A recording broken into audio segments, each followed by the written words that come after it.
And no, I did not eat a Quest bar because those things are ridiculously expensive, and I think they're overrated. So I guess that blows my scholarship to with Quest.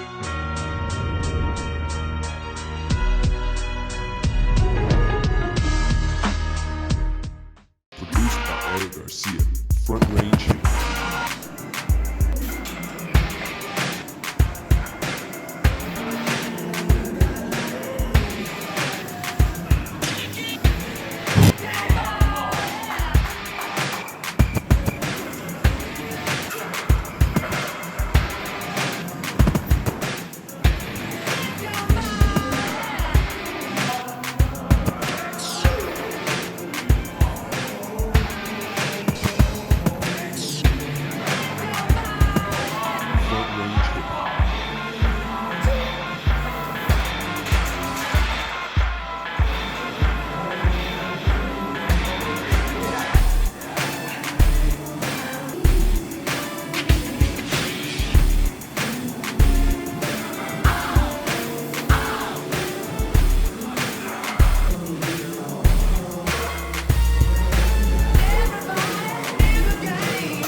What's up, guys? Welcome back to another episode of AM Training. Alv the failure here because I was supposed to hit 490 for a triple but only ended up doing a double. And yeah, go ahead and say it. I am the worst squatter in the world. I am a cotton-headed ninny muggins. That was a bad reference. Anyways, yeah, I'm pretty upset just because I felt like I should be able to do a 490 for a triple. I mean, I've hit 500 for a double before. Just the way that progress was going, I feel a little burnt out, and I've been saying this, but I felt like I need another day to recover. But today is Monday, and I have a squat day Monday, Wednesday, Friday. So if you fail to do a rep, you have to lower your percentage down to minus 2.5% of your max. I entered 510 as my max, so I have to go ahead and fix it down to 500, which breaks my heart because I feel like damn it. I feel like damn it. That's basically it. So I'm gonna go ahead and bench tomorrow and continue to be a cotton-headed ninny muggins. Alright guys, so I'm at school right now and I just ended up having a post-workout snack, and no, I did not eat a Quest bar because those things are ridiculously expensive, and I think they're overrated. So I guess that blows my scholarship to with Quest. But I ended up getting some Muddy Buddies cookies and cream flavored, and along with that a liter of brisk. And yes, I know it's like a shitload of carbs, which is around 200, but that's alright. I totally want the calories. I ate about 850 calories, so for the price of what I would have spent on a overrated Quest bar, ended up getting a nice little 800 calories in.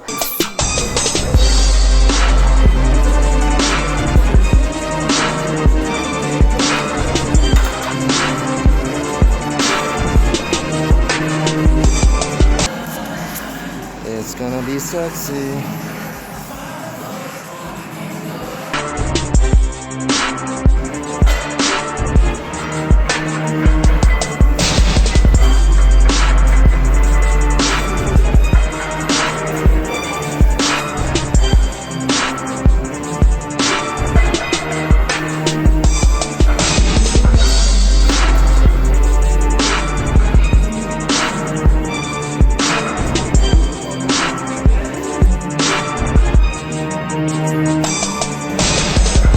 Alright guys, so you just saw me do 12 singles of 405. Alright, so in this particular session, I'm really trying to focus on squatting deep and really trying to hit below parallel, but just because I know these past couple of days I've been really slacking off on that. I've been squatting as high as the clouds, and I think it's because I'm really focusing on the weight and trying to get that max weight. There was always kind of a range, and I was really trying to always focus on getting that max weight, and I think that's what threw me off. I was getting a little greedy, and I just need to tell myself, stop being a a douchebag and just hit depth. And originally I had to do 415, that was in the program before, 415 for 12 singles, but since I am a cotton-headed ninny muggins and I totally failed that third rep that was prescribed earlier this week, I had to drop it down by 2.5%. Now, originally my last commentary, I said that I had to drop it down from 510 to 500. That was actually wrong. I meant my desired max. So my desired max is 545, and I had to drop that down to 2.5%. So if you guys are familiar with the program, in the spreadsheet there's two numbers, the current max and also the desired max, which is a little weird because a meathead like me wants to put like, oh, I want 100 pounds more on my max. I was trying to be responsible, and within 9 weeks I feel like, you know, maybe a 30 pound jump won't be too bad. It's pretty greedy if you ask me, but I just wanted to see how the program would go if I went a little on the greedy side. To clear it all up, that first number, that current max, I put it for 510. That's really going to affect the first 3 weeks, the high volume part. So again, if you miss any of those reps in the first 3 weeks, you're going to change that first number, and then on from 4 weeks and out to the 9 weeks, you're going to go ahead, and if you miss any of that, you're going to mess with that second number, that desired numbers. Alright guys, so I just finished an upper body day. Now, it wasn't really in my program, it was almost like a douchebag deload day, and this particular training session, which I did not record just because I was really trying to focus on the pump, I really focused on isolation movements in the very beginning of the workout, and then toward the end I just kind of did whatever I wanted to do, because what I feel like I neglect is my biceps and my triceps and all those particular isolation movements, because in my training I really structure my program with big compound movements that take a lot of coordination, followed by other, you know, foo-foo exercises. So this time around really focused on neglected body parts, which I feel like my shoulders are shit compared to my arms, and my arms are shit to begin with, so definitely gotta bring up my shoulders so I look like I actually lift. So let's talk about training as in the Candito program. So I have not been up to date with the program. A wonderful subscriber has told me that he believes that Candito updated his program. I was not aware. I don't follow him on Twitter because I don't have a Twitter account. I purposely opened up a Twitter account just so I can follow him and see what the update was. So according to Candito, week 7 through 9 should be replaced with week 1, 2, and 3, which you're basically squatting all over again every day, but with the higher goal rep max. So that's the goal. You basically replace 1 and 2 and 3 weeks, the first 3 weeks, with your set goal. Alright, so tomorrow's squat day, and it determines whether I choose one of the 3 paths, whether I continue to do the program where he originally wrote it, how I can either choose the way that he is tweaking it on Twitter, where he replaces the last 3 weeks with the first 3 weeks, but with the set goal weight, and the third way where I feel like I'm gonna tweak it depending on how I'm feeling and how training has been going. At this point I don't know where I'm gonna go at this point, just because I need to sit down, evaluate how I'm feeling, and see how the progress has been going. So I'm feeling a little beat up in my hips and knees. I'm not quite sure if it's because I'm rushing through my warm-up in order to hurry up and go to work because I don't have a lot of time to work out, or I just have shitty form. I'm not really hitting the depth that I should. So future Al, if you're watching this, make sure you are having good form. Future Al, if you are also skipping warm-up, make sure you continue to warm up really good. And future Al, stop being a douchebag and referring to yourself in third person.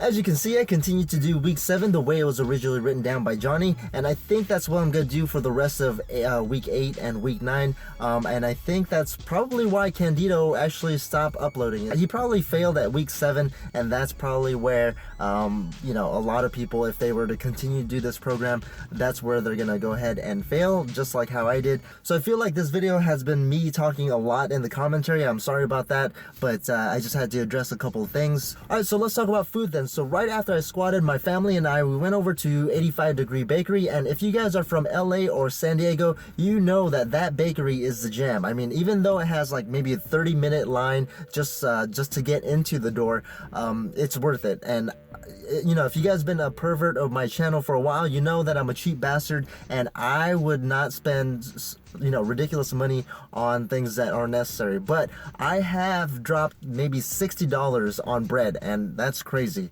because now that I'm thinking about it, it is crazy. But this bread is so good. If you are in the area, you definitely gotta try it out. They have a bunch of bakery goods, and along with other drinks and stuff like that. So that's what we did. And speaking of drinks, later on that night, I went ahead and you know, loaded up on kefir. If you guys are not familiar with kefir, it's pretty awesome. It's a probiotic drink. It's almost like equivalent to yogurt, but with probably a little bit more cultures and different types of probiotics. And the cool thing about that is that it's pretty calorically dense. Like, I would drink one of these little things and it would be around, you know, 600 calories, along with a good amount of protein, probably around 44 grams of protein, if I remember correctly. So it's pretty good post-workout shake. Plus, it's also great for, you know, when you had and you're still recovering from food poisoning, because like I said, you're probably all your fluids and stuff, or you're either throwing up or sharding it out. All your, you know, probiotics and all that good beneficial bacteria, you gotta really replace it so you have optimal digestive health. So with that being said, that's it. Train hard, train smart.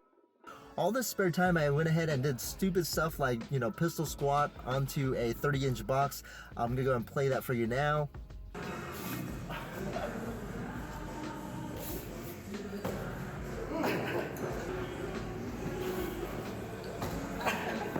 Hey, take it.